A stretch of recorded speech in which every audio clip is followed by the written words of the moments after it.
guys, Rocky here. Wanted to share an observation with you guys tonight. I've been noticing that when I work with couples and they're struggling in communication, or they're struggling arguments, or they're struggling whether they should even stay in the relationship or not, or whether their partner is interested in staying in the relationship or not, what I've noticed is that people are actually stuck because of how they're defining love.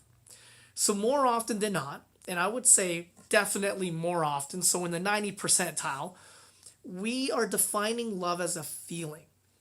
Now, here's where I want to challenge you guys on something. Have you ever considered that maybe love as a feeling is a trap for us as a couple? In fact, love as a feeling is the very thing that's causing the miscommunication. Or love as a feeling is actually keeping us stuck in arguments all the time. Or that love as a feeling, in fact, is causing the confusion or the noise inside our head on whether we want to stay in the relationship or whether our partner is wanting to stay in the relationship. So let me quantify this. Let me explain why. In my mind, there's actually three basic reasons why utilizing or defining love as a feeling causes so many problems for us. The first one is, how do you define love as a feeling? Now, think about this for a moment. I know it sounds like a trick question. It's really not. It's a genuine question.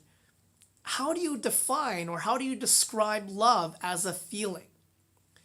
Now, in my mind, when I hear that question, I don't actually use words to describe love as a feeling. I'm actually using images in my head to describe love as a feeling. So in other words, I'm using pictures that I've been accustomed to seeing as what love would be. And I'm seeing movie clips in my head, whether it be TV shows or a movie. I'm seeing those play out in my head, and I'm trying to describe those movie scenes as a feeling of love. So this presents a problem. If I can't really describe love as a feeling, then what am I really looking for? So here's some considerations. What if I'm really not needing to feel love? What if it's actually the issue that I'm needing to experience love, and out of the experience of love, I'm going to feel some other emotions? So I got a list full of loving words, or feelings, I should say, and let me read them out to you and see if any of these words resonate with you. So for example, how about considerate? Can love be an experience that gives me the feeling of being considerate, of being wanted, of being affectionate, the feeling of tenderness, the feeling of devotion or being devoted to? Or how about the feeling of being attracted to somebody? Or how about being admired as a feeling? Or how about even warmth? So do you see how it presents a problem when I'm trying to describe love as a feeling, but I'm really not? I'm actually describing images in my head or a movie scene. But what if I'm not trying to describe a feeling? What if I just need to experience love? And out of that experience, I get a whole gamut of feelings and emotions that I can feel. So that's the number one problem.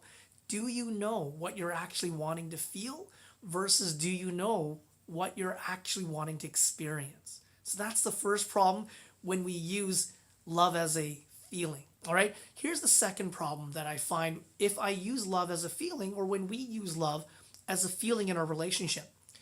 I feel like that it positions us for a milestone. So what I mean by that is that if I keep thinking, I'm not going to love this person until I feel this, what that means is that I'm thinking that there's going to be a time, a date, and a place in which I'm going to feel something. Now here's the catch. What if I never do? Does that mean that I don't love this person? Does that mean that that person doesn't love me?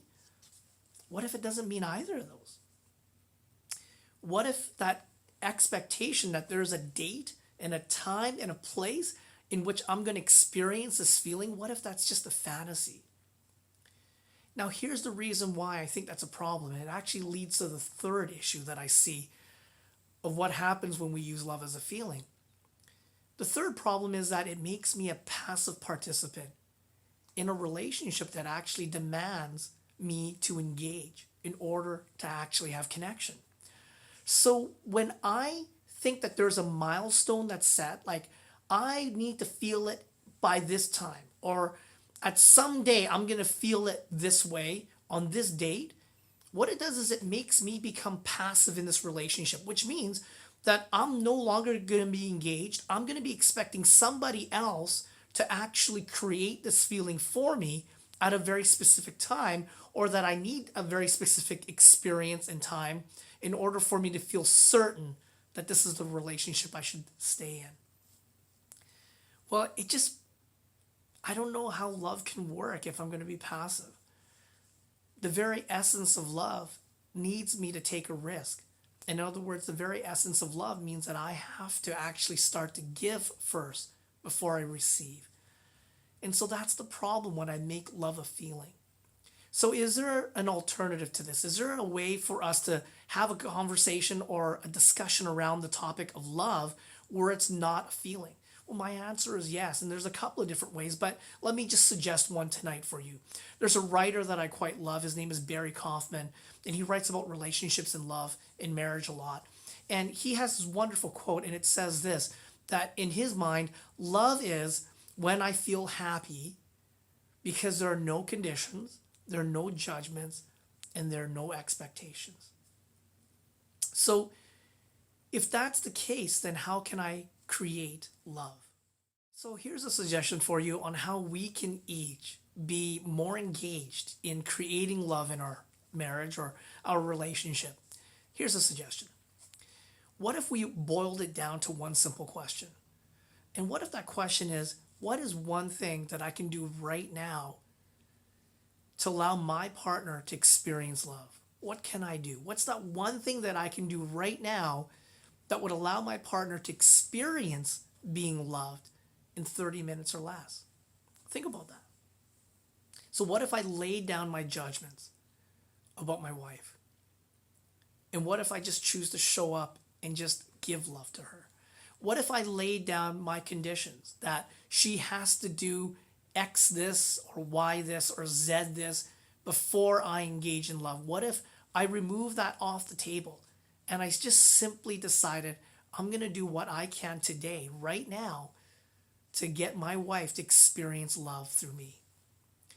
What if I removed expectations off the table? What if I simply decided I'm no longer, for the next 30 days, going to expect that my wife has to do anything for me?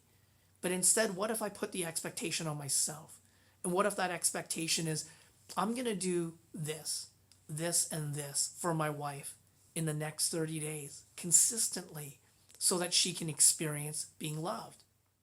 I think in doing that first, by giving love first, I'm going to actually experience creating love, but also what it might do is set a template for my spouse to actually love me back in the same way, with no conditions, no expectations, and no judgments.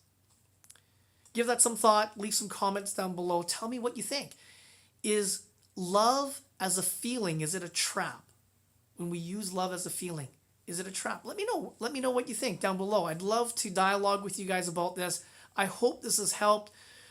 There's a lot more videos coming out that will expound on the whole concepts of love and how we can experience it versus feeling it. We'll talk to you soon. Take care. Bye-bye.